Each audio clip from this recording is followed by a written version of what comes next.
열린교회 성도 여러분 안녕하세요. 8월 18일 매일 성경 묵상 함께 하겠습니다. 오늘 묵상할 말씀은 이사야 29장 1절에서 14절의 말씀입니다. 함께 읽겠습니다. 슬프다 아리엘이여 아리엘이여 다윗이 지은 친성읍이여 해마다 절기가 돌아오려니와 내가 아리엘을 괴롭게 하리니 그가 슬퍼하고 애곡하며 내게 아리엘과 같이 되리라. 내가 너를 사면으로 둘러 진을 치며 너를 애워 대를 쌓아 너를 치리니 내가 낮아져서 땅에서 말하며 내 말소리가 나직이 티끌에서 날 것이라. 내 목소리가 신접한 자의 목소리같이 땅에서 나며 내 말소리가 티끌에서 짓거리리라. 그럴지라도 내 대적의 무리는 세미한 티끌 같겠고 강포한 자의 무리는 날려가는 겨 같으리니 그 일이 순식간에 갑자기 일어날 것이라. 만군의 여호와께서 우레와 지진과 큰 소리와 회오리 바람과 폭풍과 맹렬한 불꽃으로 그들을 직몰하실 것인즉 아리엘을 치는 열방의 무리 곧 아리엘과 그 요새를 쳐서 그를 곤고하게 하는 모든 자는 꿈같이 밤의 환상같이 되리니 줄인 자가 꿈에 먹을지라도 깨면 그 속은 여전히 비고 목마른 자가 꿈에 마셨을지라도 깨면 곤비하며 그 속에 갈증이 있는 것 같이 시온산을 치는 열방의 무리가 그와 같으리라. 너희는 놀라고 놀라라. 너희는 맹인이 되고 맹인이 되라. 그들의 취함이 포도주로 말미암음이 아니며 그들의 비틀거림이 독주로 말미암음이 아니니라.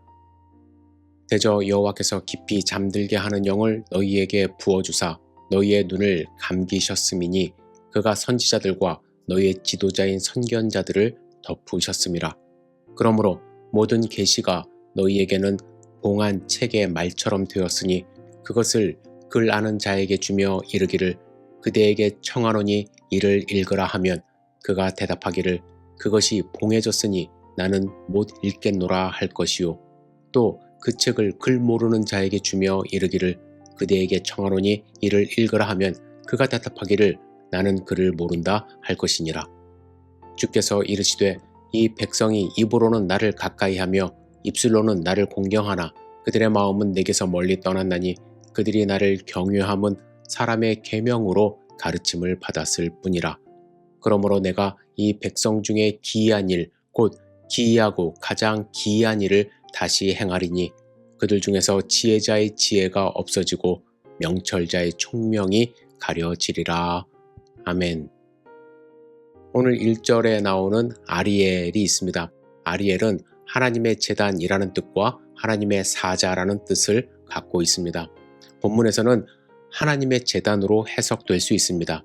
그 이유는 아리엘은 제단 아래로 떨어진 제물의 피를 모아 불태우는 데 사용했던 번제단의 불타는 부분을 말하기 때문으로 예루살렘이 적들의 침입을 받아 아리엘처럼 피로 물들고 전쟁으로 인해 불타는 번제단처럼 황폐될 것을 예언하고 있기 때문에 그렇습니다. 본문에서는 예루살렘에 대한 심판과 더불어 예루살렘을 대적했던 아수르에 대한 심판, 그리고 하나님은 왜 예루살렘을 심판하시는지 그 이유를 말씀합니다. 먼저 아수르에 대해서는 세미한 티끌과 날려가는 겨 같을 것이라고 하십니다. 그들이 아무리 힘센 제국의 모습으로 예루살렘을 공격했어도 하나님은 그들을 바람에 날리는 티끌과 겨처럼 한순간에 사라지게 하신다고 말씀합니다. 그리고 이어서 하나님은 예루살렘을 심판하는 이유에 대하여 13절에 이 백성이 입으로는 나를 가까이하며 입술로는 나를 공경하나 그들의 마음은 내게서 멀리 떠났나니 그들이 나를 경외함은 사람의 계명으로 가르침을 받았을 뿐이라고 말씀하십니다. 이스라엘은 마음에도 없는 말로 하나님을 공경했던 것입니다. 습관적으로 하는 말일 수 있습니다. 이러한 일에 대하여 예레미야 7장 4절에 보면 너희는 이것이 여호와의 전이라 여호와의 전이라 여호와의 전이라 하는 거짓말을 믿지 말라고 말씀을 하고 있습니다. 당시 유대인들은 솔로몬이 지은 성전을 가진 것이 큰 자랑거리였습니다. 제사장들은 성전에 오는 사람들에게 이것이 바로 성전이다라고 말을 했습니다. 그리고 그 성전을 보는 사람들은 그 웅장함에 압도되어 성전에 오는 것만으로도 하나님의 백성이 되는 것처럼 느끼고 있었던 것입니다.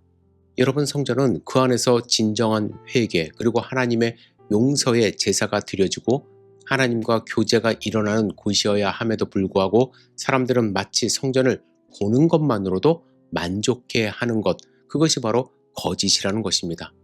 하나님은 이사야 선지자를 통해서도 같은 맥락의 말씀을 하십니다. 그들은 입술로만 공경하고 마음은 떠났고 하나님의 계명이 아닌 사람의 계명으로 가르침을 받았을 뿐이라고 말씀합니다. 즉 하나님의 말씀에 대한 경외감이 없다고 지적을 하십니다. 여러분, 저는 오늘 우리가 하나님의 말씀을 함께 묵상하시면서 과연 내 마음에 진정으로 하나님이 계시는지 스스로 물어보는 시간을 가졌으면 좋겠습니다. 그리고 우리가 읽은 하나님의 말씀, 정말 하나님의 음성으로 우리가 듣고 그 음성대로 살려고 노력하는지 우리에게 주시는 경고의 말씀이라는 생각으로 오늘도 주님께 집중하며 주님의 말씀을 귀 기울이고 주님이 하셨던 그 말씀을 우리의 삶 속에서 실천하며 하나님의 백성으로서 승리하는 하루 살아갈 수 있기를 주님의 이름으로 축복합니다. 기도하겠습니다. 전능하신 주님, 주님의 말씀을 마음 가운데 품고 살아갈 수 있도록 인도하여 주옵소서. 사람의 말이 아니라 하나님의 말씀으로 우리가 마음 가운데 새길 수 있도록 인도하여 주시고 경외할 수 있도록 인도하여 주시고 그 말씀을 꾸준히 실천하며 살아갈 수 있도록 주여 축복하여 주시옵소서. 우리의 삶을 지켜주실 것을 믿고 의지합니다. 예수님의 이름으로 기도드렸사옵나이다. 아멘.